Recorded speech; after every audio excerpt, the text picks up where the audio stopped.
জয় হিন্দ বন্ধুরা, super traders India YouTube চ্যানেলে আপনাদের স্বাগত জানাই। যারা ফেসবুক থেকে দেখছেন তাদের ধর ট্রেডিং টিপস ফেসবুক পেজে স্বাগত জানাই।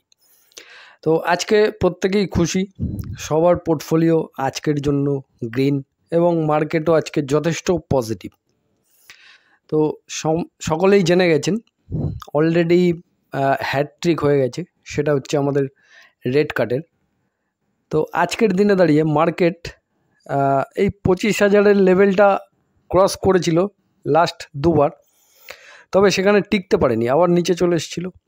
আজকে গিয়ে আবার সেই 25,000 লেভেলটাকে ক্রস করে দাঁড়িয়েছে, ক্লোজিংটা আপাতত দিয়েছে। তো এই ক্লোজিংটা দেওয়ার জন্য মানে 25,000 প্রায় আগের দিন 24,750-এ ক্লোজিং হয়ে টোটাল 250 পয়েন্ট মুভমেন্ট দেওয়া নিফটি 50-তে 1%-এর মুভ। তো 1%-এর মুভমেন্ট দেওয়া, তার জন্য পজিটিভ যথেষ্ট স্ট্রং একটা কারণ দরকার ছিল, সেই কারণটা চলে এসছে। তো সেটা অনেকেই ভাবছেন হয়তো শুধুমাত্র রেড কাট, আমি বলবো না, শুধুমাত্র 50 বেসিস পয়েন্ট রেড কাট হয়েছে সেটা কিন্তু আসল কারণ নয়, আসল কারণটা অন্য আছে। আমি টোটাল কনসেপ্টটাই ক্লিয়ার করে দেবো এবং এই যে পজিটিভ দিকগুলো আছে তার জন্য কোন কোন সেক্টরগুলোতে ভালো অপরচুনিটি হতে পারে, কোন কোন সেক্টরগুলোতে মুনাফা বাড়তে পারে, সমস্ত ডিসকাশন এই ভিডিওর মধ্যে পেয়ে যাবেন। তো প্রথম থেকে শেষ পর্যন্ত সম্পূর্ণ ভিডিওটি দেখতে থাকুন, আপনার পুরো কনসেপ্টটা আমি ক্লিয়ার করে দেবো।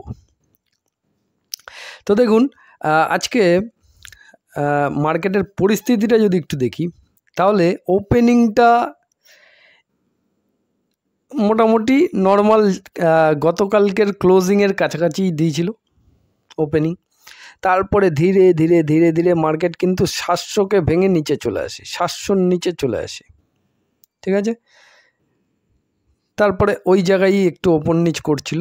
তারপরে ঠিক এই যে 10টা 5, দেখুন ঠিক 10টা 5 যখনই 50 বেসিস পয়েন্ট রেড কাট অ্যানাউন্সমেন্ট হয়ে যায়, তারপরেই হঠাৎ করে মার্কেট প্রায় 800-র কাছাকাছি পৌঁছে যায়, মোটামুটি 800-র কাছাকাছি।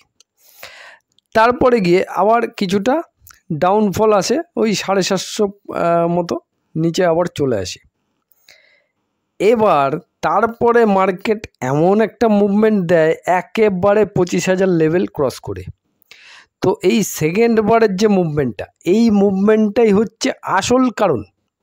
এই যে 1% নিফটি আজকে দৌড়েছে, তার পেছনে আসল কারণ হচ্ছে সেটা। তো প্রথমে আগে কারণগুলো দেখাই, তারপরে কোন কোন সেক্টরে গ্রোথ হতে পারে সেটাও আপনাদের সাথে ডিসকাস করব। তো প্রথম কারণটা তো এটা ছিল, RBI monitoring policy option for a jumbo rate cut. Jumbo rate কাট কেন? তার কারণ মার্কেটের এক্সপেকটেশন যেটা ছিল তার থেকেও রেট কাটটা বেশি হয়েছে, সেটাও আমি দেখাচ্ছি। তো রেপো রেট ডাউন 5.5%, ঠিক আছে। 50 বেসিস পয়েন্ট মানে 5.5% এখন রেড কাট হয়ে এটা দাঁড়িয়েছে।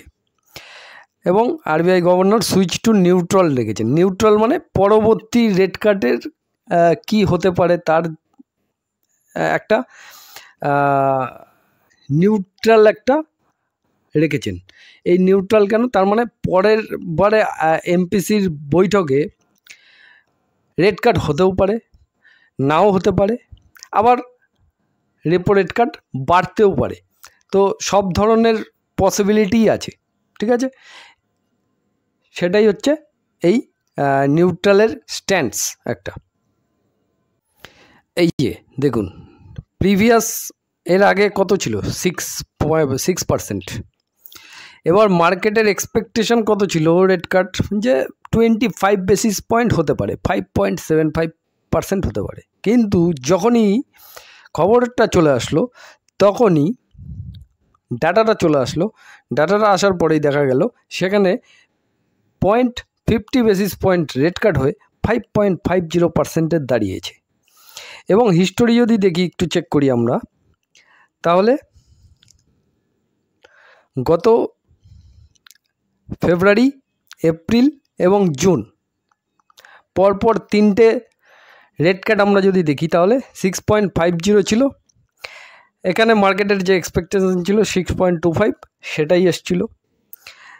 তারপরে 6.25 এক্সপেকটেশন ছিল 6%, এসছেও 6%, কিন্তু এইবারের 6% প্রিভিয়াস ছিল 5.75%, মানে 25 বেসিস পয়েন্ট রেট কাট হওয়ার কথা মার্কেটের এক্সপেকটেশন ছিল, যেটা 50 বেসিস পয়েন্ট রেট কাট হয়েছে। তার মানে মার্কেটের অনুমানের তুলনায় অতিরিক্ত রেট কাট হয়েছে, যেটা একটা পজিটিভ সাইন।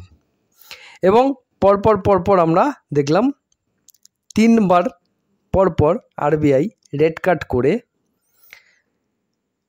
হ্যাটট্রিক তৈরি করলো, যেটা কিন্তু একটা দারুণ পসিবিলিটি ছিল। যেটা আমি আগেই বলেছিলাম যে আমাদের ডাটা যা বলছে, আমি রেগুলার যারা আমাকে ফলো করেন তারা প্রত্যেকেই জানেন যে আমি বলেছিলাম যে ইন্ডিয়াতে দেখুন ডাটা যেটা বলছে সেই অনুযায়ী আমি কথা বলি, ঠিক আছে? যেটা চোখের সামনে দেখতে পাচ্ছি সেটাই। স্টক কোথায় কি হতে পারে না হতে পারে সেটা আলাদা বিষয়, তবে আমাদের মার্কেটের জন্য যে পজিটিভ দিকগুলো আছে সেগুলো কোন কোন দিক থেকে দেখতে পাচ্ছি সেই জিনিসগুলো আমি কিন্তু ডিসকাস করেছি অলরেডি, এবং যারা রেগুলার ফলো করেন তারা জানেন। তো আমি বলেছিলাম যে আমাদের ইনফ্লেশন ডাটাও ঠিক, ইনফ্লেশন কন্ট্রোল আছে। তারপরে আমাদের জিডিপি গ্রোথ, জিডিপি ডাটাও খুব সুন্দর এসছে, যেখানে একটা পজিটিভিটি। এবং তার সাথে সাথে এফআইস যেভাবে সেলিং করছিল গত লাস্ট 3টে মাস আমরা যে ডাটা দেখেছি সেটাতে আমরা দেখেছি এফআইসের বাইংয়ে কনভার্ট হয়েছে কিছুটা, এবং বাইংয়ের মাত্রাটা ধীরে ধীরে মাসের পর মাস বাড়ছে, যেটা কিন্তু এই মাসে মানে জুন মাসে গিয়ে হয়তো বা এফআইসের এই বাইংটা হয়তো কারণ এই যে রেট কাটটা হয়েছে এবং তার সাথে সাথে জিডিপির ডাটাটা এসছে, তো দুটোই খুব দারুণ ডাটা, এবং তার সাথে সাথে ইনফ্লেশন কন্ট্রোলে আছে। এই সমস্ত কিছু হচ্ছে একটা পজিটিভিটি। এই পজিটিভিটির কারণে এফআইসরা কিন্তু মানে এফআইসরা সবসময় জিডিপিকে দেখেই কিন্তু ইনভেস্টমেন্ট করে। এই যে জিডিপি ডাটা যেটা এসছে আমাদের সেটা খুব ভালো এসছিল এবারে, জিডিপি ডাটাও হাইয়েস্ট, তার সাথে সাথে রেট কাটটাও হয়ে গেল হ্যাটট্রিক এবং অনুমানের থেকে বেশি। তো এই সমস্ত জিনিসগুলো দেখেই কিন্তু এফআইসরা ইনভেস্টমেন্ট করে। যে কান্ট্রিতে গ্রোথ আছে, আমাদের ইন্ডিয়া হচ্ছে গ্রোয়িং কান্ট্রি, ইন্ডিয়াতে গ্রোয়িং অপরচুনিটি আছে, তো যেখানে গ্রোথ আছে সেখানে কিন্তু ফরেন ইনভেস্টররা ইনভেস্টমেন্ট করে, ঠিক আছে? ওরা কিন্তু এই সমস্ত ডাটাগুলো দেখে তারপরেই কিন্তু ক্যালকুলেশন করে। এইবার সেখানে চলে আসে মার্কেটে প্রচুর কোম্পানি আছে, এবার তার মধ্যে কোন কোম্পানি সঠিক ভ্যালুয়েশানে আছে, কোন কোম্পানি সস্তায় আছে, সেগুলো ওরা খোঁজ করার চেষ্টা করে এবং সেখানে ঠিক ওদের ইনভেস্টমেন্টটা করে ফেলে এবং লং টাইমে বড়সড় রিটার্নও নিয়ে নেয়। তো যাই হোক, এবার এটা তো হলো রেট কাট যেটা এসছে। এবার আসল যে কারণটা, সেই কারণটা কি? আচ্ছা, এই রেট কাটটা হলে এতে সুবিধা কি আছে সেটা একটু যদি ডিসকাস করি, যারা জানেন না তারা একটু জেনে নিন। সেটা হচ্ছে এই রেট কাটটা হলে অনেক ক্ষেত্রেই সুবিধা আছে। কেন?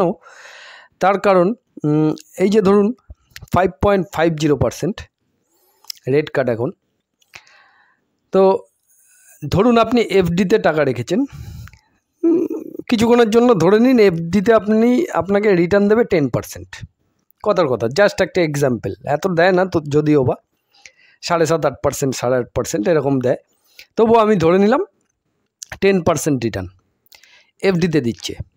এবার যখনই রেট কাট হবে তখন এফডির এই রিটার্নটাও কমে যাবে, ঠিক আছে? ধরুন 8% হয়ে গেল বা 7% হয়ে গেল, ধীরে ধীরে যত কমবে, রেট কাট যত কমছে তত এই পার্সেন্টেজটাও আপনার এফডির রিটার্নের পার্সেন্টেজটাও কমছে, 6%, 5%, 4% এরকম কমতে কমতে আসবে। এর সাথে সাথে আরেকটা জিনিস যেটা আছে সেটা হচ্ছে আপনি যখন লোন নেন, তো সেই লোনের ক্ষেত্রে ধরুন 12% ইন্টারেস্ট লোনের এগেনস্টে। এবার যখনই রেট কাট হবে আপনার লোনের পরিমাণটাও মানে লোনের ইন্টারেস্টটাও কমবে। 12% থেকে দেখা গেল 10% হলো, 10 থেকে দেখা গেল 8 হলো, 7 হলো, এইভাবে লোনের ইন্টারেস্টও কমবে। তার মানে লোন সস্তা হবে।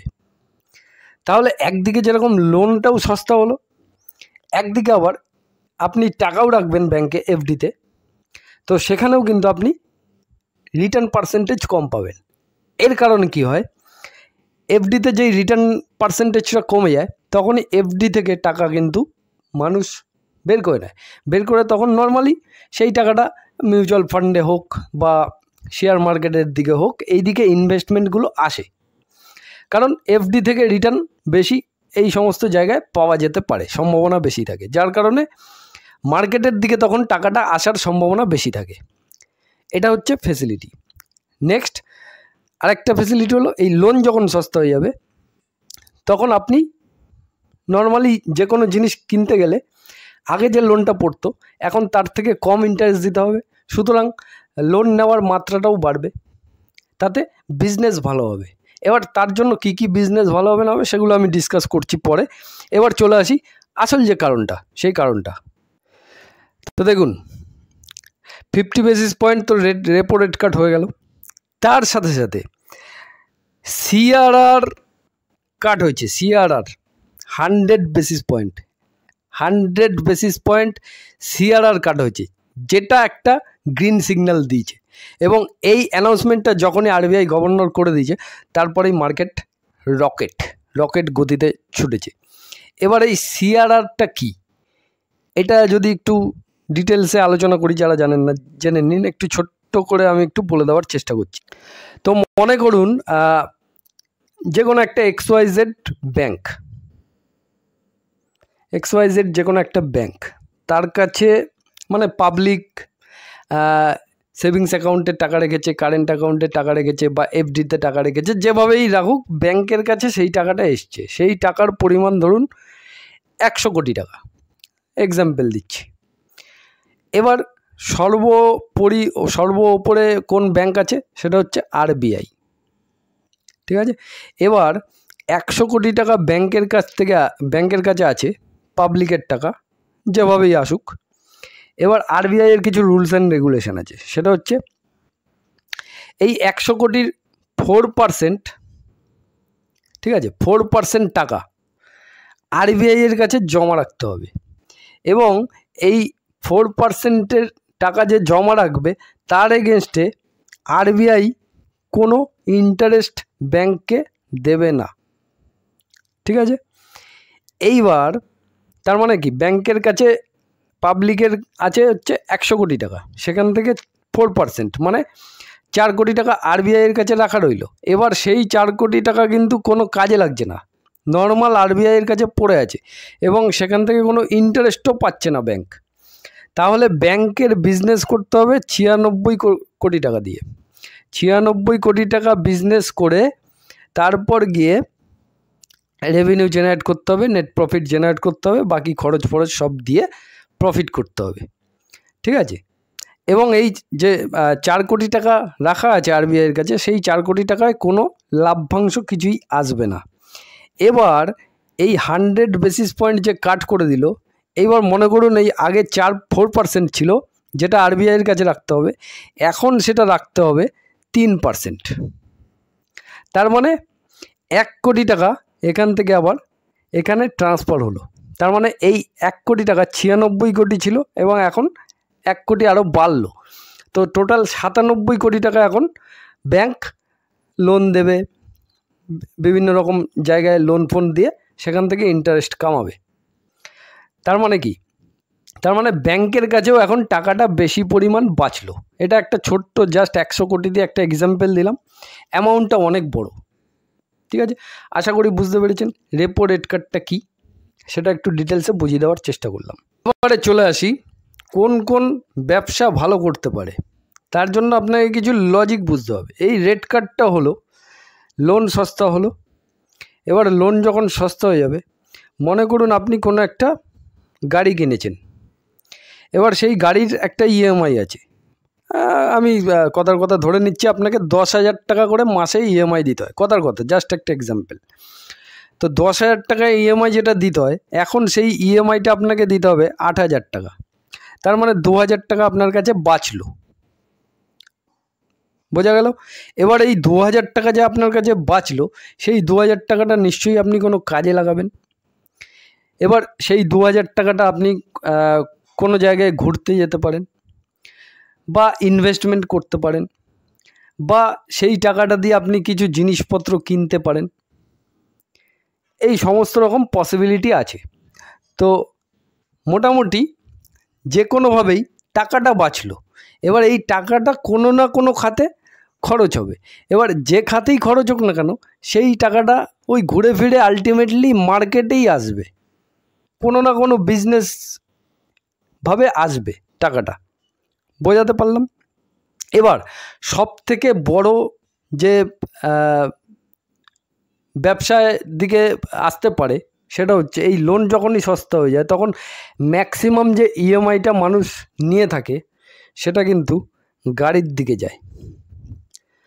তো গাড়ির ইএমআইও সস্তা হয়ে যাবে, সুতরাং তখন কিন্তু একটু গাড়ির দিকে চিন্তাভাবনা মানুষ করে। তো অটোমোবাইল প্রচুর কোম্পানি আছে মার্কেটে লিস্টেড।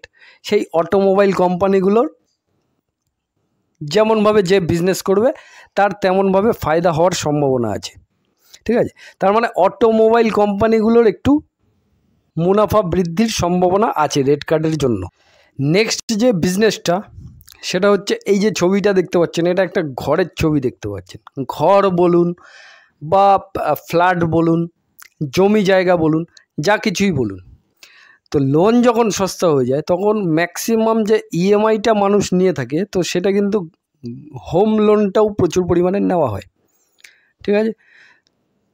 তো হোম লোনও সস্তা হয়ে যাবে, সেক্ষেত্রে ইএমআইটাও সস্তা পড়বে। তো এই রিয়েল স্টেটের প্রচুর কোম্পানি আছে মার্কেটে লিস্টেড। তো রিয়েল স্টেট কোম্পানিগুলোর ফায়দা হবে সেখানে। ইএমআই যখন সস্তা হয়ে যাবে, তখন সেখানে মানুষ একটু ঘর কেনার কথাও চিন্তা ভাবনা করবে গাড়ির পাশাপাশি, কারণ হাতে টাকা বাঁচছে, এবং তার সাথে সাথে টাকা বাঁচার সাথে সাথে ইএমআইটাও কমে গেছে। সুতরাং সেক্ষেত্রে মানুষ কিন্তু এবার ম্যাক্সিমাম মানুষই কিন্তু ঘরের দিকেই ফোকাসটা থাকে। তো সব থেকে বেশি যে ফায়দাটা হওয়ার কথা, সেটা কিন্তু এই রিয়েলটি বিজনেসে হওয়ার কথা। মানে ঘর এবং গাড়ি, এই দুটো জিনিস খুব বেশি মাত্রায় চলে, ঠিক আছে? তাহলে এই বিজনেসগুলোতে একটু ভালো উন্নতি হওয়ার সম্ভাবনা থাকতে পারে ভবিষ্যতে। এবারে এখন যে ছবিটা দেখতে পাচ্ছেন, সেটা হচ্ছে কিছু মেটালের ছবি দেখতে পাচ্ছেন, মেটাল। তো ঘর যখন কেনা হবে, তখন ঘরটা কি দিয়ে তৈরি হবে? সেখানে ঘর তৈরি করতে গেলে নিশ্চয়ই মেটালের প্রয়োজন আছে। তাহলে মেটাল ব্যবসা উন্নতি হতে পারে। এবার শুধুমাত্র ঘর তৈরি করতে মেটাল লাগে না, তার পাশাপাশি আরও যাবতীয় অনেক আইটেম আছে যেগুলোতে কিন্তু মেটালের প্রয়োজন হয়। এবং গাড়িটাও যে কিনবে মানুষ, তো সেই গাড়িটাও কিন্তু মেটালেরই তৈরি। তো সুতরাং মেটাল বিজনেসগুলোও কিন্তু ফায়দা হওয়ার সম্ভাবনা আছে। এবারে গাড়ি যখন মানুষ কিনবে, তখন এবার একটা গাড়ি তৈরি করতে শুধুমাত্র সেই অটোমোবাইল কোম্পানিরই সেখানে ব্যবসা নেই, সেখানে গাড়ির মধ্যে যাবতীয় প্রচুর রকমের আইটেম আছে। সেই আইটেমগুলো প্রয়োজন হবে, মানে অটো পার্টস, অটো অ্যান্সিলারি যে সমস্ত কোম্পানি আছে মার্কেটে লিস্টেড, তো সেই সমস্ত কোম্পানিরও ব্যবসা বাড়ার সম্ভাবনা আছে। তো সুতরাং সেই সমস্ত কোম্পানিও ব্যবসা বাড়তে পারে, ঠিক আছে? তো আপনারা অটো অ্যান্সিলারি কোম্পানিগুলোকে নিয়েও স্টাডি করে দেখতে পারেন। এছাড়া বিভিন্ন রকম নিত্য প্রয়োজনীয় জিনিস, তার মানে এফএমসিজি কোম্পানি। মানুষের হাতে টাকা বাঁচলে কী হবে? টাকা বাঁচলে তখন মানুষ খরচ করবে, তো কনজামশান করবে। এবার খরচ যখন করবে, তখন সেখানে নিত্য প্রয়োজনীয় জিনিস একটু কেনাকাটাও বাড়বে সেক্ষেত্রে। তাহলে এফএমসিজি যে সমস্ত কোম্পানিগুলো আছে, সেই কোম্পানিগুলোর বিজনেস বাড়বে। তো এফএমসিজি প্রচুর কোম্পানি আছে মার্কেটে লিস্টেড, সেই কোম্পানিগুলোকে নিয়েও আপনারা স্টাডি করে দেখতে পারেন। এছাড়া এখন যে ছবিটা দেখতে পাচ্ছেন, সেটা হচ্ছে মানে এই কনজিউমার গুডসই, মানে নিত্য প্রয়োজনীয় জিনিস যে সমস্ত জায়গায় পাওয়া যায়। তো এফএমসিজি কোম্পানির জিনিসপত্রগুলোই পাওয়া যায়, কিন্তু সেগুলো পাওয়া যায় কোথায়? এই বিভিন্ন রকম জায়গায়, ঠিক আছে। তো সেই কনজিউমার গুডস যে সমস্ত জায়গায় পাওয়া যায় তারও কিছু কোম্পানি মার্কেটে লিস্টেড আছে। যেমন একটা ছোট্ট আমি এক্সাম্পল দেওয়ার জন্য দুটো কোম্পানি, জাস্ট একটা এক্সাম্পল, কোনো রেকমেন্ডেশন নয়। যেমন ধরুন ডিমার্টের মানে শোরুমে প্রচুর রকমের প্রোডাক্ট পাওয়া যায়, কিন্তু তাদের নিজস্ব কোনো প্রোডাক্ট নয় একটাও, ঠিক আছে। সেই তাদের কাছে হচ্ছে একটা মানে ধরুন তাদের একটা দোকান আছে, এবার সেই দোকানে বিভিন্ন রকম কোম্পানির মালপত্র রাখা আছে, সমস্ত কিছুই পাওয়া যাচ্ছে। তো সেই এফএমসিজি কোম্পানির মালপত্রগুলোও পাওয়া যাচ্ছে এবং তার সাথে সাথে ডিমার্টের নিজেরও ব্যবসা হচ্ছে। এরকমই ট্রেন্ড আরও একটি কোম্পানি আছে, তাদেরও একই ব্যবসা, ঠিক আছে। তো এই ব্যবসাগুলোয় আপনারা যদি ইন্টারেস্টেড থাকেন তাহলে স্টাডি করে দেখতে পারেন। এই সমস্ত ব্যবসাগুলো এই রেড কার্ড হওয়ার জন্য দারুণ মুনাফার সম্ভাবনা হতে পারে। এছাড়া এখন যে ছবিটা দেখতে পাচ্ছেন সেখানে বিভিন্ন রকমের ইলেকট্রনিক্স আইটেম আছে। তাহলে মানুষের হাতে টাকা যখন বাঁচবে তখন ইলেকট্রনিক্স অনেক প্রোডাক্টও কেনার সম্ভাবনা আছে। কেউ টিভি কিনতে পারে, কেউ ফ্রিজ কিনতে পারে, কেউ এসি কিনতে পারে, কেউ কম্পিউটার কিনতে পারে, কেউ ল্যাপটপ কিনতে পারে, কেউ মোবাইল কিনতে পারে, কেউ সাউন্ড সিস্টেম কিনতে পারে, এবার যার যেটা পছন্দ আর কি। মানুষের হাতে টাকা বাঁচছে, তো টাকা বাঁচলে বিভিন্ন রকম জিনিস কিনতেই পারে। তো ইলেকট্রনিক্স আইটেমের ওপর প্রচুর কোম্পানি আছে মার্কেটে লিস্টেড, সেগুলোও আপনারা চাইলে স্টাডি করে দেখতে পারেন। তো মোটামুটি আমি সমস্ত বিজনেসগুলোকে একটু কভার করার চেষ্টা করলাম, ঠিক আছে। এইবার এই বিজনেসগুলো এই রেড কার্ডের জন্য একটা দারুণ মুনাফার সম্ভাবনা হতে পারে। তার মানে মানুষ কিন্তু খরচ করবে, যার কারণে খরচটা যেভাবেই করুক না কেন আলটিমেটলি টাকাটা ঘুরে ফিরে কিন্তু এই শেয়ার বাজারেই আসবে। তো এই সমস্ত কোম্পানিগুলোর কিন্তু ভবিষ্যতে ফায়দা হওয়ার সম্ভাবনা আছে। তাহলে যে কোনো মানে একটা রেড কার্ড হওয়া মানে সমস্ত খাতেই কিন্তু মুনাফা বৃদ্ধির সম্ভাবনা আছে। এবং সবথেকে বড় ব্যাপার এই কনজামশন, যে মানুষ যে কনজিউম করবে জিনিসপত্র টাকা হাতে বাঁচলে, সেখানে মানুষ যখন কনজিউম করবে, এবার এই যে আমাদের যে জিডিপি গ্রোথ, জিডিপির কিন্তু ম্যাক্সিমাম ওয়েটেজ হচ্ছে, ম্যাক্সিমাম হিসাবটা কী থেকে আসে, সেটা হচ্ছে এই কনজামশান থেকে। তো কনজামশানের জন্য যখন মানুষের হাতে টাকা বাঁচবে তখন সেক্ষেত্রে মানুষের খুব একটা প্রবলেম হবে না, যার কারণে কিন্তু জিডিপিও পরবর্তীকালে গ্রো হওয়ার সম্ভাবনা আছে। তার সাথে সাথে আরবিআই রেপো রেট কাটের সাথে সাথে সিআরআর কাট করে দিয়েছে, যার কারণে ব্যাংকের কাছেও টাকা বাঁচবে। তার মানে সিস্টেমে কিন্তু লিকুইডিটি পুশ করা হলো ডাইরেক্টলি ইনডাইরেক্টলিভাবেই। তাহলে এই গ্লোবালি যত কিছুই মানে ডোনাল্ড ট্রাম্পের পক্ষ থেকে তো একটা নেগেটিভিটি আছেই, উনি কখন কি অ্যানাউন্সমেন্ট করে দেয় সেটা একটা ব্যাপার আছেই। তো শুধুমাত্র এছাড়া বাকি কোনো দেশের সাথে কোনো দেশ যুদ্ধ, এগুলো হচ্ছে এক্সটার্নাল ইস্যু, আমাদের ভারতবর্ষের কোনো ইস্যু না।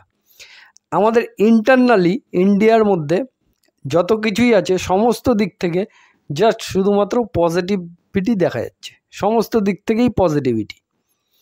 তো সেই সমস্ত দিকে পজিটিভিটির দিক থেকে দাঁড়িয়ে আমাদের ইন্ডিয়ান ইকোনমি এখনও কিন্তু যথেষ্ট গ্রো হওয়ার সম্ভাবনা আছে, ডাটা কিন্তু তাই বলছে, ঠিক আছে। এবারে দেখুন, এই যে আমি যতগুলো কোম্পানির বিজনেস দেখালাম সেই জিনিস একটা দেখাই। আমি এখন চলে এসেছি অল ইন্ডেক্সের মধ্যে, এনএসই ওয়েবসাইটে। তো দেখুন, এই যত কিছু ব্যবসাগুলো দেখালাম সেগুলো তো আছে, তার পাশাপাশি কিন্তু ব্যাংকিং এবং ফাইন্যান্সিয়াল সেক্টর অবশ্যই আছে, কারণ মেন বিজনেসটা তো তারাই করবে। তো ব্যাংকের মুনাফা হবে, এর সাথে সাথে ফাইন্যান্স কোম্পানিগুলোর মুনাফা হবে, তার সাথে সাথে গোল্ড লোন যে সমস্ত কোম্পানি দেয় তাহলে গোল্ড লোনও সস্তা হবে, সমস্ত ক্ষেত্রেই সস্তা হবে। তো ফাইন্যান্স এবং ব্যাংকিং সেক্টর এগুলো কিন্তু দারুণভাবে গ্রো হওয়ার সম্ভাবনা অবশ্যই আছে। তো সেটা আর নতুন করে দেখালাম না আমি, বাকি কোন কোন বিজনেসগুলো থেকে মুনাফা হতে পারে এই কনজাম করার জন্য সেইগুলো আমি দেখানোর চেষ্টা করলাম। এবারে দেখুন একটা জিনিস, সেটা হচ্ছে আমরা যদি আজকে নিফটিকে দেখি তাহলে Nifty 1% positive, next 50 1.25%, Nifty bank প্রায় 1.5% এবং ফাইন্যান্সিয়াল সার্ভিস 2%, মিড ক্যাপ 1.5%। ঠিক আছে, বাকি সমস্ত জায়গায় পজিটিভ। এবার দেখুন সেক্টরাল ইন্ডেক্স, সেক্টরাল ইন্ডাইসেস যদি আমি দেখি তাহলে নিফটি অটোকে দেখুন, নিফটি অটো আজকে 1.5% দৌড়েছে। যেখানে নিফটি শুধুমাত্র 1% রিটার্ন দিচ্ছে, সেখানে Nifty auto 1.5% return. Financial service 2%, তো সেদিকে তো আছেই। ঠিক আছে, এফএমসিজি পয়েন্টে পারফর্ম করেছে। আইটি একটু বিদেশের সাথে টার্মস আছে, মিডিয়া অত গুরুত্বপূর্ণ না। মেটাল দেখুন প্রায় 2%-এর কাছাকাছি দৌড়েছে। ফার্মা সেক্টর না, পিএসইউ ব্যাঙ্কগুলো আজকে অতটা পারফর্ম করতে পারেনি, তবে পিএসইউ ব্যাঙ্ক লাস্ট কয়েকদিনে দারুণ একটা র্যালি দেখিয়েছে অলরেডি। ঠিক আছে, প্রাইভেট ব্যাঙ্ক দারুণ র্যালি দেখিয়েছে, প্রায় 2% এই দেখুন সব থেকে বড় নিফটি রিয়েলটি, ঘর, সব থেকে মানুষ কিন্তু ঘরের দিকেই বেশি ফোকাস করে, তাই জন্য নিফটি রিয়েলটিতে দেখুন রিয়েল এস্টেট প্রচুর কোম্পানি আছে মার্কেটে, আজকে সবাই দৌড়েছে। 4.5% আজকে রিটার্ন নিফটি রিয়েলটিতে, এবং রিয়েল এস্টেট যত কোম্পানি আছে তারা কিন্তু দারুণ পারফর্ম করেছে। এই দেখুন কনজিউমার ডিউরেবলস প্রায় 1.25% রিটার্ন। ঠিক আছে, financial service 3.5%, mid small financial service 2.5%-এর কাছাকাছি। তো এই হচ্ছে সেক্টরাল ব্যাপারে দেখালাম।